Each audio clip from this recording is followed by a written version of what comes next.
Divya ma'am, I have also heard about transactions in business. Do you have any idea about this subject? Sure, there is also a factor called recording business transactions. Without business transactions records, it will be very difficult whether the business is in profit or loss. Can you tell me more about how the transactions are done in business? Sure, for that, you will have to first know about the 3 financial statements used to record business transaction. What are they? The 3 financial statements are used to record and report a business transactions are balance sheet, profit and loss statement, P&L, and statement of cash flows. Let's first learn what a balance sheet is. A balance sheet is a record of all of a business's existing assets, liabilities, and equity. It measures the uses of capital. Capital must equal sources of capital. From that, we can derive that total assets is equal to total liabilities plus equity. A balance sheet changes all during the year as a business repays capital, raises new capital, acquires new assets, and sells old assets. However, at all times, total assets must equal total liabilities plus equity. Equity and liabilities come first in a balance sheet, followed by assets. Divya ma'am, can you provide me with a simple example so that I can understand better about balance sheets? Sure, Anil. To understand the concept better, let's look at a simple example. Let's say that a person Raju has 20,000 rupees and wants to buy a thela to sell vegetables. The 20,000 rupees is his equity in the business. He has provided 20,000 rupees of his own money for his business, which will be recorded on the asset side of the balance sheet. The balance sheet will show that the equity of Raju is 20,000 rupees, as he has the asset of 20,000 rupees. His liabilities is 0. Now, let's say that he pays 10,000 rupees in cash to buy his thela. The balance sheet will now show that his equity is 20,000 rupees, while his cash asset is 10,000 rupees, as he paid that amount to buy the thela. His liabilities still remain 0. The purchase of the thela is now recorded on balance sheet. From the table, you can note that the left-hand side of the balance sheet has not changed because Raju has not provided any additional capital to his thela business. A balance sheet is incomplete without a P&L statement. What is a P&L statement, ma'am? Well, let's look at what P&L statement is. P&L statement is a record of all of a business's revenues and costs over a certain period of time. Most often, it is calculated every quarter or every year. A business's profit is defined as the difference between its revenues and all its costs. Continuing with the same Raju Thelawala example, let's say that Raju spends rupees 2,000 to buy vegetables. This is his cost. For now, let's not worry how this will impact his balance sheet. He then decides to sell his vegetables for a total of rupees 3,000. This is his revenue or sales. His P&L statement is now can be shown as rupees 3,000 as the total revenue, while the cost of purchasing the vegetables is rupees 2,000.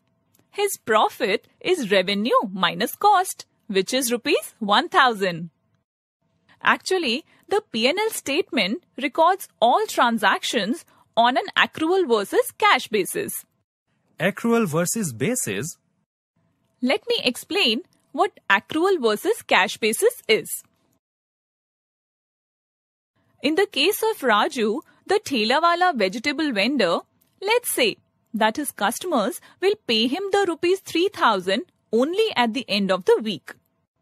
On an accrual basis, the rupees 3,000 will be recorded as revenue on the day he sells the vegetables to the customers, regardless of if and when the customer pays him.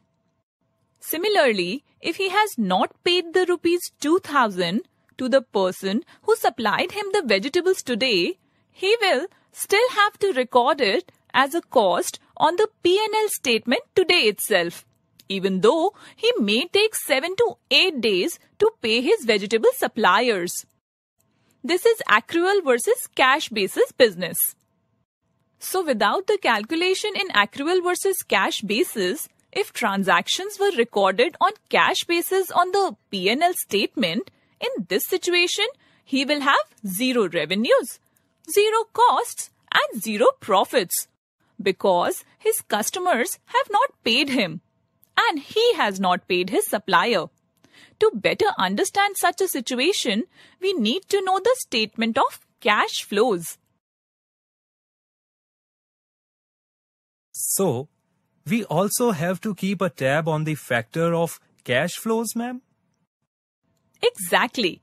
Without the statement of cash flows, it will be difficult to know how the business is functioning monetary-wise.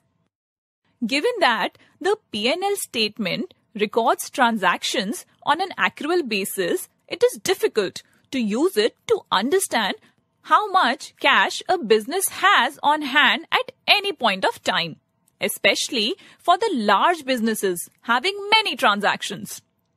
The P&L statement also excludes any asset purchases or sales, as well as any capital raised or repaid.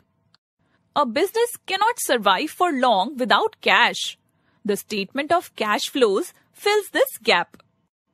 Cash flows keep track of cash-related revenues, costs, investments, and financing, and report the additional cash generated or used by a business every period. So, ultimately we can see that cash is king. Definitely. Let's learn more about statement of cash flows. Does cash flows also consist of many parts, Divya ma'am? Yes, it does. Cash flows consist of 3 parts. Cash flows from operating activities, cash flows from financial activities, and cash flows from investing activities. Let's look at each of them to check how they work. The first is cash flows from operating activities. Operating activities include all activities related to the purchase and processing of raw materials and selling of a business's products and services. The second is cash flows from financing activities. Financing activities include capital raised through debt and equity, as well as loans repaid and dividend paid. The third is cash flows from investing activities. Investing activities include purchase and sale of long-term assets like plant, machinery, computers, furniture, as well as shares of other businesses. Would not it be very difficult to know how the cash is flowing in a bigger business situation, ma'am? Definitely. For that, there is a system called recording of transaction. Let's try to understand how this concept works. A large business may have hundreds, thousands, or even lakhs of transactions each day. So, it is difficult for it to keep track of the large number of transactions and constantly updating the balance sheet, P&L statement, and statement of cash flows after each transaction. Missing out even a single transaction could have serious consequences for the business. Accountants worldwide use the double entry system to record transactions. Double entry system? What is it, ma'am? Transactions are entered into the general journal in the chronological order including which accounts each transaction affects. Every transaction in the general journal has two entries, a debit and a credit. For this reason, it is called double entry system, which impact at least two ledger accounts. Debits are entered on the left-hand side and credits on the right-hand side.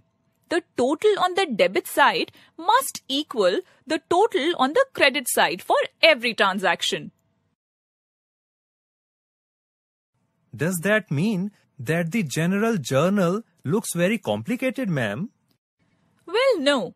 If you look at the general journal in a simple way, it is not very complicated.